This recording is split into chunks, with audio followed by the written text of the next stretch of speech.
Hello friends, स्वागत है आप सबका हमारे YouTube channel learn district by Arvind Yadav पे। चलिए आज हम लोग ये एनसीईआरटी कक्षा 7 में पढ़ते हैं। साइंस की क्लास में जो है पादपों में जन्म, क्या पढ़ेंगे? पादपों में जन्म। तो चलिए हम लोग देखते हैं अपना पहला क्वेश्चन। तो हमारा पहला क्वेश्चन है,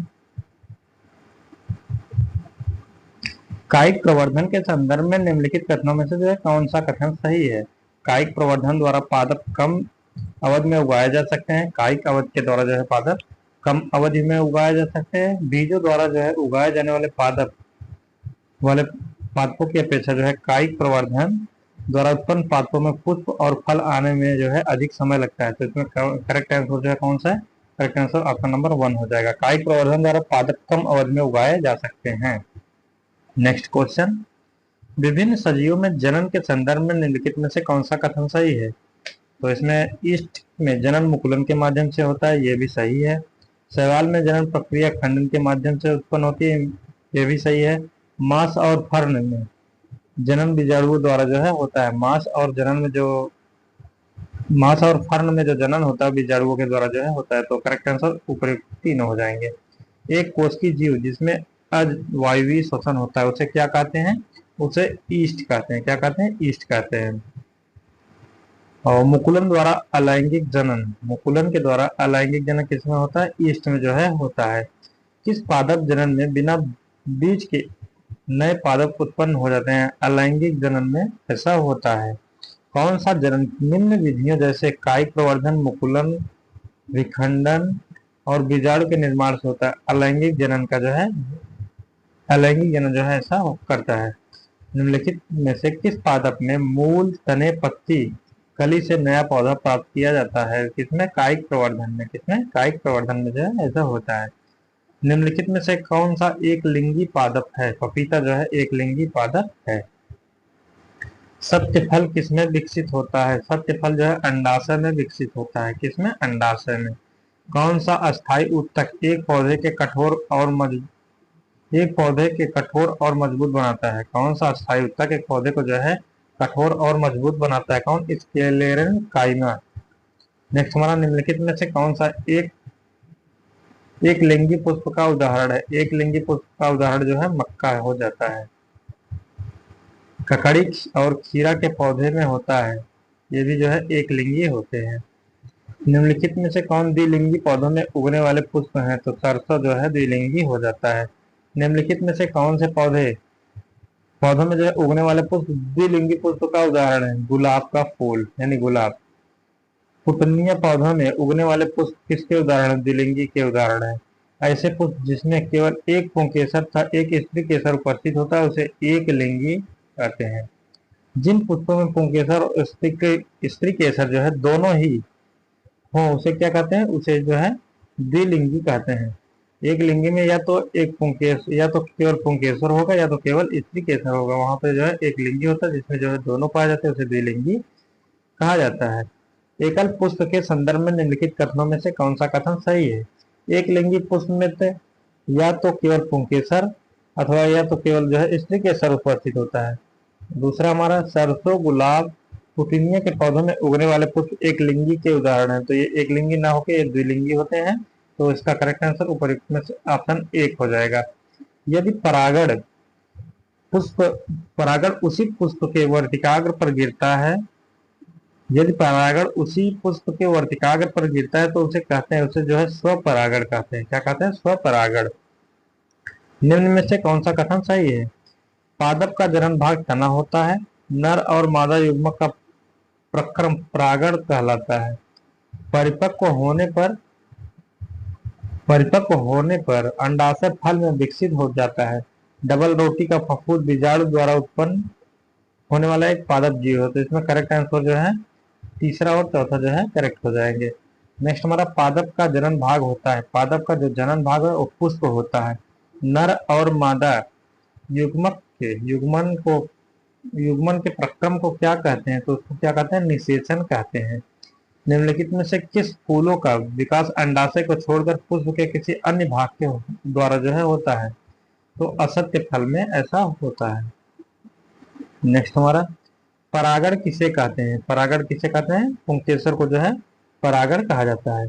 नेक्स्ट हमारा, जब एक पुष्प परागकोश से उसी जात के दूसरे पुष्प के उसी जात के दूसरे पौधे के पुष्प के वर्तिकाग्र तक परागणों का स्थानांतरण होता है तो उसे क्या कहते हैं? उसे जो है पर परागण कहा जाता है। निषेचन के बाद युग्मजन निषेचन के बाद युग्मनज विभाजित होकर बनता है, क्या बनता है? भ्रूण बनता है। क्या बनता है? भ्रूण। अधिकांश पादपों में मूल, तना और पत्ती होती है। ये पादप क्या कहलाते हैं? ये पादप जो है कायिक अंग कहलाते हैं। क्या कहलाते हैं? कायिक अंग। किस जनन में पादप बिना बीजों के ही नए पादप उत्पन्न कर सकते हैं? तो किसमें? अलैंगिक जनन में। किस जनन में नए पादप बीजों से प्राप्त होते हैं? लैंगिक जनन में। कायिक प्रवर्धन एक प्रकार का कौन सा जनन है जिसमें पादप के मूल, पत्ती और काली और किसी एक कायिक अंग द्वारा नया पादप प्राप्त किया जा सकता है? किसमें? अलैंगिक जनन में। किस जनन में नए पादप बीजों और बीजाणुओं के उपयोग के बिना ही उगाए जा सकते हैं? तो किसमें? अलैंगिक जनन में ऐसा होता है। तालाबों अथवा ठहरे हुए पानी के अन्य जलाशयों में हरे रंग के अवपंखी गुच्छे यानी फिसलनदार तैरते हुए देखे गए होंगे, वे क्या कहलाते हैं? वे जो है शैवाल कहलाते हैं। क्या कहलाते हैं? शैवाल। मांस और फर्ण जैसे पादप में भी जनन किसके द्वारा होता है? मांस और फर्ण में जो है जनन बीजाणुओं के द्वारा होता है। मोस्ट इंपॉर्टेंट क्वेश्चन है, ये सब पूछे जाएंगे। मांस और फर्ण में जो है जनन बीजाणुओं के द्वारा होता है। परागकोश में क्या होता है जो नर युग्मक को बताते हैं? परागकण होता है। स्त्री केसर में किसमें एक से अधिक बीजांड होते हैं? अंडाशय में जो है एक से अधिक बीजांड होते हैं। स्त्री केसर में मादा युग्मक उठार अथवा अंड का निर्माण होता है। कहाँ पे होता है? बीजांड में होता है।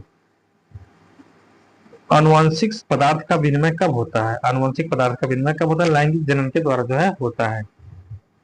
भ्रूण के किस भाग से तना पत्तियां बनती हैं? उसे भ्रूण के किस भाग से तना पत्तियां बनती है उसे प्रांकुर कहते हैं। क्या कहते हैं? प्रांकुर। निम्नलिखित में से कौन से पौधे के तने के माध्यम से जो है प्रजनन करता है? गुलाब जो है पौधे के तने के माध्यम से प्रजनन करता है। निम्न अधोभूमि में उत्पादित सब्जियों में से कौन सा एक रूपांतरित जड़ है? शकरकंद एक जो है रूपांतरित जड़ है। शकरकंद, डहेलिया, शतावर किसके उदाहरण है? जड़ के उदाहरण है। ईस्ट में जनन किस विधि से होता है? ईस्ट में जनन जो है मुकुलन विधि से होता है। ईस्ट कोशिका से छोटी छोटी कलिका की तरह जो है क्या बनते हैं जो कोशिका से अलग होकर नई ईस्ट कोशिकाएं बनाते हैं? मुकुल या उभार होते हैं। किस प्रकार के जनन में जनक के शरीर से कलिका निकलती है? तो मुकुलन में। पुष्प का कौन सा भाग परागण बनाता है? पुंकेसर जो है परागण बनाता है, परागकण बनाता है। पुष्प का कौन सा भाग जो है परागकण बनाता है? तो पुंकेसर। स्त्री केसर के आधारित भाग को क्या कहते हैं? स्त्री केसर के आधारित भाग को जो है अंडाशय कहते हैं। पुंकेसर के अग्र भाग को कहते हैं परागकोश कहा जाता है। नेक्स्ट हमारा, लैंगिक प्रजनन के दौरान जब दो अलग अलग जीवाणु कोशिकाएं संयोजित होती है तो वह किसका निर्माण करती है? तो जो है युग्मनज का निर्माण करती हैं। परागकणों का परागकोश से पुष्प के वर्तिकाग्र का स्थानांतरण क्या कहलाता है? परागण कहलाता है। निषेचन के पश्चात अंडाशय कहाँ विकसित हो जाती है? निषेचन के पश्चात अंडाशय कहाँ विकसित हो जाती है? जबकि पुष्प के अन्य भाग मुरझाकर गिर जाते हैं तो फल में। परिपक्व हो जाने पर अंडाशय किसमें विकसित होता है? तो फल में विकसित हो जाता है। प्रकृति में एक प्रकार के पादप विभिन्न स्थानों पर उग जाते हैं उगे हुए जो है पाए जाते हैं। ऐसे बीजों के विभिन्न स्थानों पर किसके कारण होता है? प्रकीर्णन के कारण होता है। पादपों में जनन कितने प्रकार के होते हैं? पादपों में जनन है दो प्रकार के होते हैं। अधिकांश पादपों में जो है क्या पाया जाता है? मूल, तना, पत्तियां और उपरोक्त सभी हैं। इसमें जो है तीनों पाए जाते हैं। कायिक किसका अंग नहीं है? कायिक जो है पुष्प का अंग नहीं है। बीजाणु उत्पन्न करने वाला एक पादप कौन सा है? डबल रोटी का फफूंद जो है बीजाणु उत्पन्न करने वाला एक पादप जीव है। नर व मादा युग्मक की आवश्यकता क्यों पड़ती है? लैंगिक जनन के लिए जो है पड़ती है। किसका फल जो है जल द्वारा बीज प्रकीर्णन करता है? नारियल। इसमें से किसमें स्त्री केसर? इसमें कौन एक स्त्री केसर का भाग है? तो अंडाशय जो है स्त्री केसर का भाग है। किसमें जो है मादा युग्मक होता है? अंडाशय में होता है। किसमें पौधे का हर नर युग्मक जो है स्थित होता है? परागकोश में जो है नर युग्मक स्थित होता है। तो आज की क्लास में इतना ही। वीडियो देखने के लिए थैंक यू।